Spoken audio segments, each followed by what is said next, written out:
So these guys that are competing in the Mr. Olympia, the amount of pressure that they're under is just amazing. You know, here they are. They're arguably one of the best 15 to 20 bodybuilders on earth, and they're getting up there and they're competing. A lot of them have put over a year's worth of preparation just to get up there. I know that back in the day, just how much pressure I felt when I was competing in the Mr. Olympia, because I would literally train for this event for an entire year, you know, and a lot was riding on the outcome of my placing high.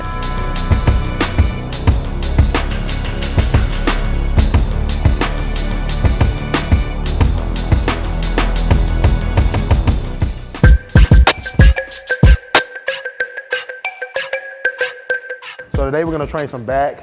I'm 2 weeks out, less than 2 weeks out, 13 days actually from the 2019 Mr. Olympia contest. So I'm gonna try to get as much volume in as I can.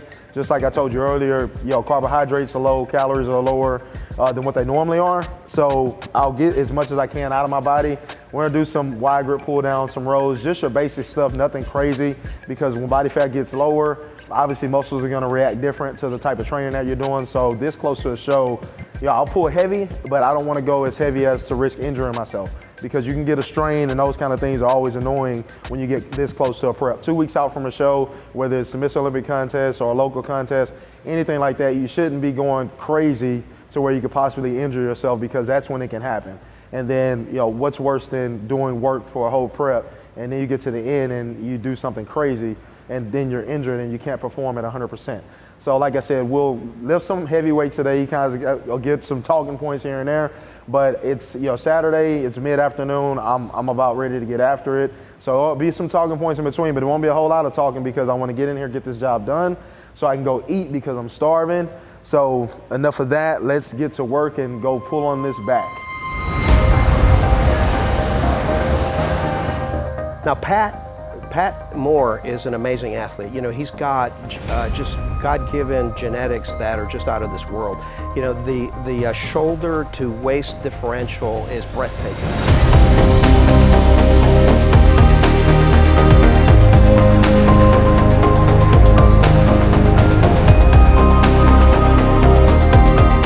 But he's not going to be the biggest guy on stage. There's a lot of really big guys out there. So I got the feeling that Pat might be in a similar situation to how I was when I weighed 190 pounds and I was giving away a 40 or 50 pound advantage on the Mr. Olympia stage.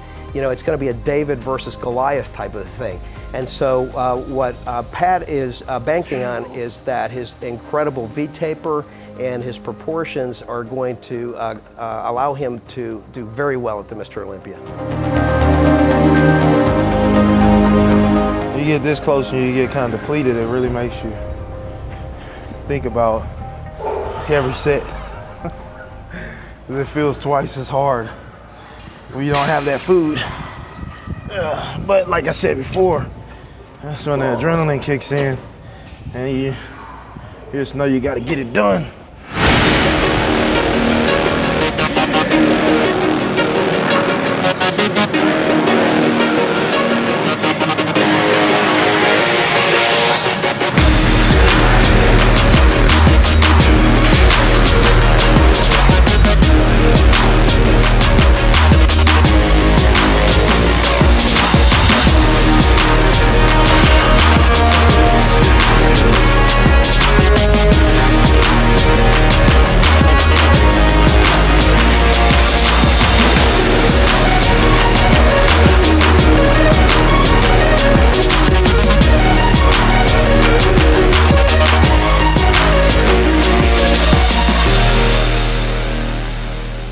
So I am super excited to see Pat on his first Mr. Olympia stage. It's incredible. I mean, it's kind of like one of those Cinderella stories. You know, 3.5 years ago, he placed dead last in his weight class at the Nationals, and he just won the California Pro and qualified for the Mr. Olympia, which made his dream come true. He's going to be stepping up on stage for the first time. I have been working with him. I helped to choreograph his posing routine, and if he can pull it off, it's going to be amazing. We're going to see in Vegas in just a couple of short weeks.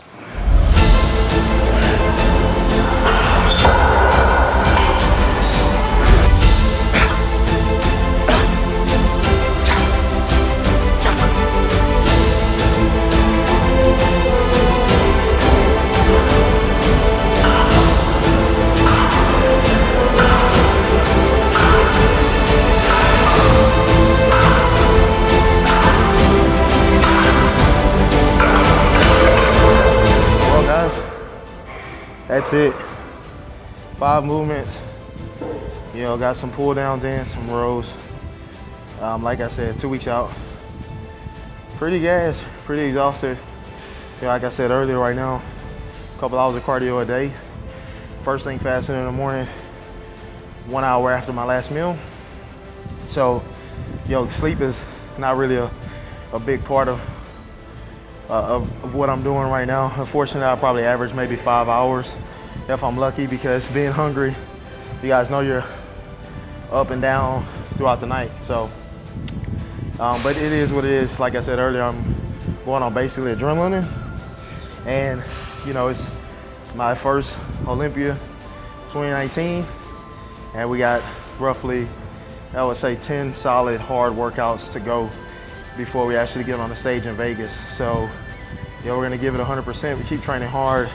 I hope you guys are tuned in. Like I said, you know, I may get a chance to do some footage before then.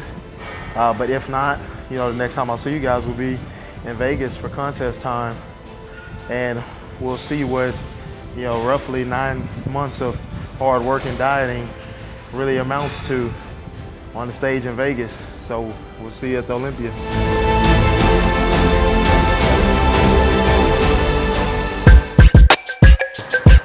As you guys know, I'm a huge Reese's fan, right? So we're here so you can see what I actually have on my diet 2 weeks out from the contest. But post-contest, you know, guys know we always have our cheats or whatever our favorite deal is. So surprisingly, HEB has coupons, and it's 2 for $2 on my favorite candies, which are Reese's. A lot of you guys know that. And so I'm gonna pretty much stock up on these outrageous, these and these king size Reese's Pieces. So not before the show though, but you know, this will be for after the show.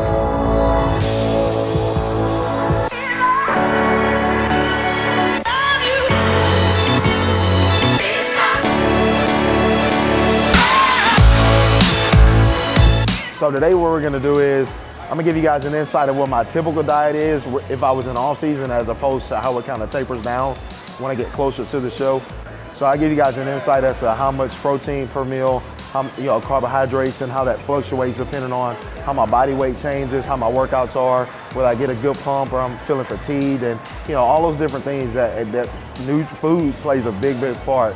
So I tell a lot of people, you know, you're trying to do bodybuilding or just fitness in general, your body's only gonna perform as good as the food that you actually put in it. Oh, here we go. Here we go.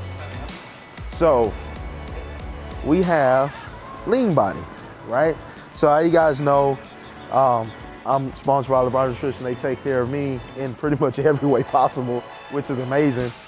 For you guys that may not like the powders, right? Because like I said, every morning I have the whey protein as, you know, with my breakfast. So for you guys that are just on the move all the time, this is gonna be your go-to. This is what you wanna have, because you gotta make sure that your body has a protein. You wanna, you know, build and preserve your muscle. Your protein is gonna be #1. So for people who aren't big on food, you're gonna wanna explore some other options for your protein intake. So I would highly suggest you grab either some ISO whey protein from Labrada Nutrition, or grab like the ready to drinks. We'll start from like the beginning of the day. Most of the time, like if I'm off season or on prep, so just like most guys, I have oatmeal in the morning. Depending on where I'm at, if I'm in off season, I'll probably have like a whole banana, or I may even have a whole apple that'll go with the oatmeal. If I'm in prep like I am now, once again, depending on how I'm looking, I may have half. So I'll have half a banana, half a apple, and it'll be 2 cups of oatmeal if I'm in off season. Right now, being 2 weeks out from the Olympia, I'm only getting half a cup of oatmeal.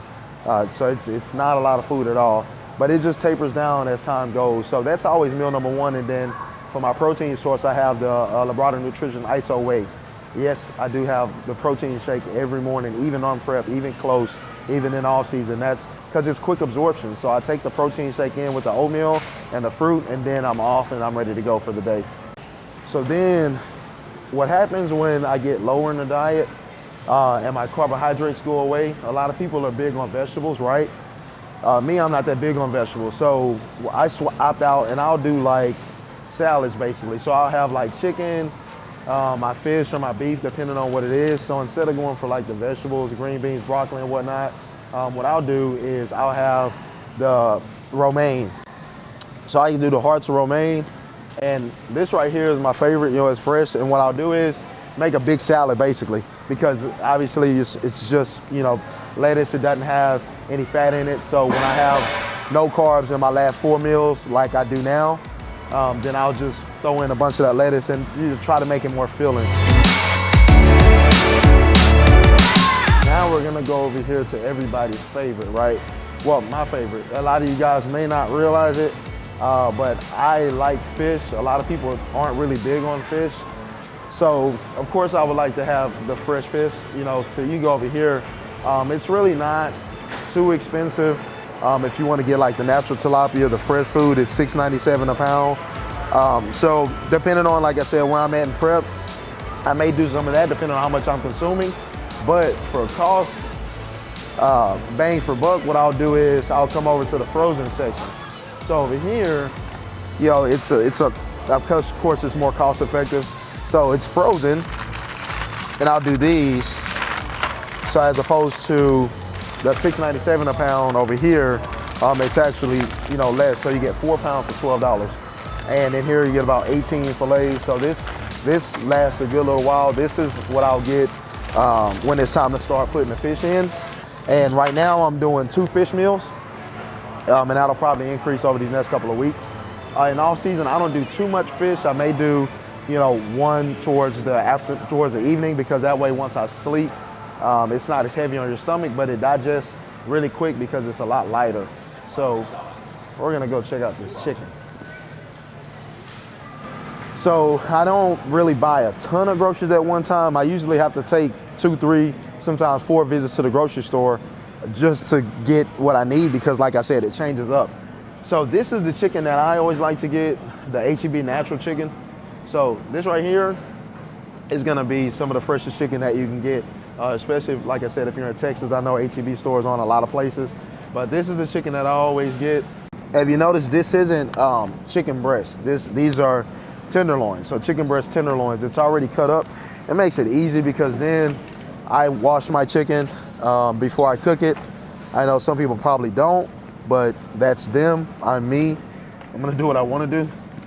And so we'll just get some of that chicken. And right now, the diet, I have 2 chicken meals. So chicken is my pre-workout and my post-workout meal. I'm having 8 ounces on the pre-workout, 10 ounces on the post-workout. That changes, fluctuates, just kind of, the only time it fluctuates is in prep. But in off season, it's pretty consistent across the board, 10 ounces of chicken, at least a couple times a day.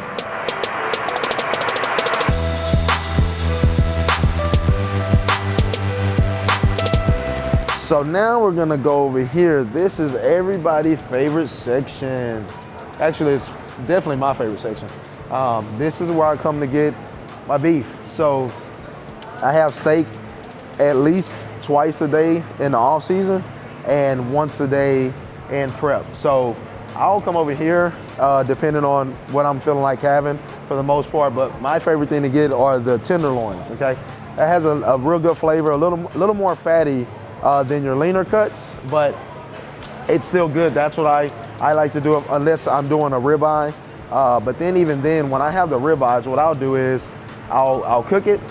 So you guys see, like, these are gonna be some of the best cuts because you see the marbling and stuff like that.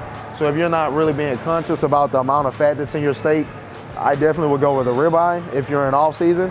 And I'll cook it and then I'll cut the fat off once it's cooked, because cooking it with the fat on does bring extra flavor into the meat. So I'll leave it there. If I'm on prep, then I'll go here. So the center cut tenderloin.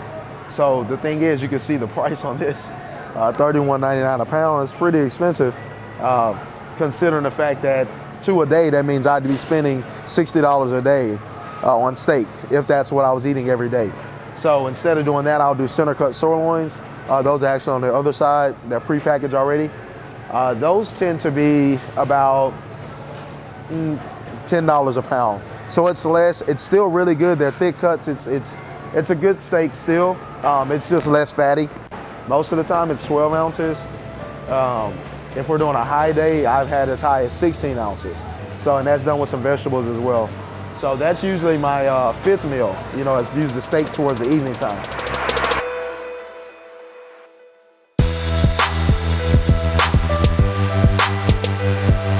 So I get asked a lot of times about, you know, why do I get bored with prep food and dieting? A lot of you guys know I did the California Pro back in May. So I've pretty much been prepping for 8 months now, 9 months when this is all over. And a lot of people ask, well, man, you don't get tired of having diet food, and you know, how do you make it taste good and not get so monotonous, right? So what you have to do is you got to utilize some of these condiments and stuff like that. This sauce right here, it's low in sodium, low in calories, 4 grams of fat. Total calories is 40. So the carbohydrate is 1 gram. So for this, you know, to add as much flavor as it does to the chicken and rice, I mean, you really can't beat that. So these are the type of things that you utilize when you're cutting down or you want to make your food a little more interesting. Everyone likes to grill, I know I do, whether it's steak or chicken or whatever I'm having. So in prep or off prep, once again, like I said, I'm not big on a ton of sodium. So I'll have this right here. And I don't know if there's other brands of it, but this is my favorite. So this is sugar-free barbecue sauce, right? So if you turn to the back, you know, you can see that there's just 200 milligrams of sodium and 2 grams of carbohydrates. So there's no fat in it, you know, calories 10. So this right here is a really good additive, you know, with any meal. So chicken and rice, I do barbecue sauce. Steak, potatoes, sugar-free barbecue sauce. So when you consume a lot of protein, you have to make sure that you get some vegetables in. For me, I do the frozen because, you know, cost effective. Same deal. I'm not big on it. It's gonna be organic or whatever. So I'll do the frozen, big bags of broccoli, big bags of green beans. And that's generally what I'll have, half a cup or maybe a cup, depending on what I'm having for my dinner. If I'm having steak, I'll do the broccoli. I just steam it and I just eat it. It's not really enjoyable, but you gotta have some vegetable source. It just helps with digestion. Mrs. Dash. So like I said, I told you guys I'm not huge on sodium, right? Because being a bodybuilder, you don't want to always be water loaded, even in the off season. I mean, no one wants to be watery.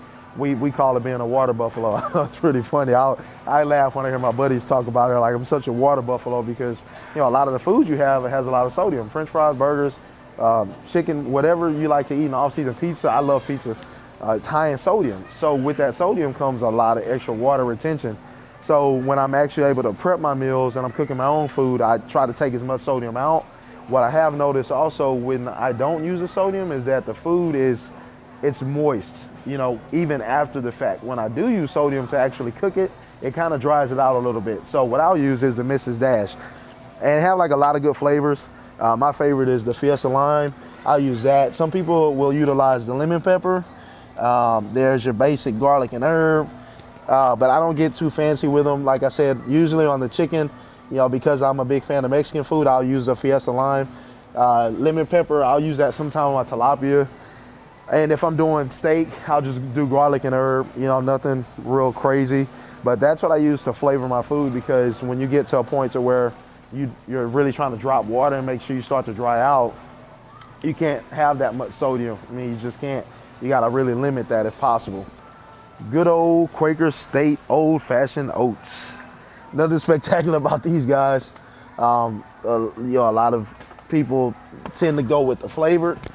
I just don't, because, you know, with that, when I add in my own fruit, like I said, with the bananas and the apples, I get to put as much of it in as I want, and I don't have to worry about these little dried up fake fruits, or may not be fake, I'm not sure, but it's not something that I actually cut up and put in there, so I like to do it myself.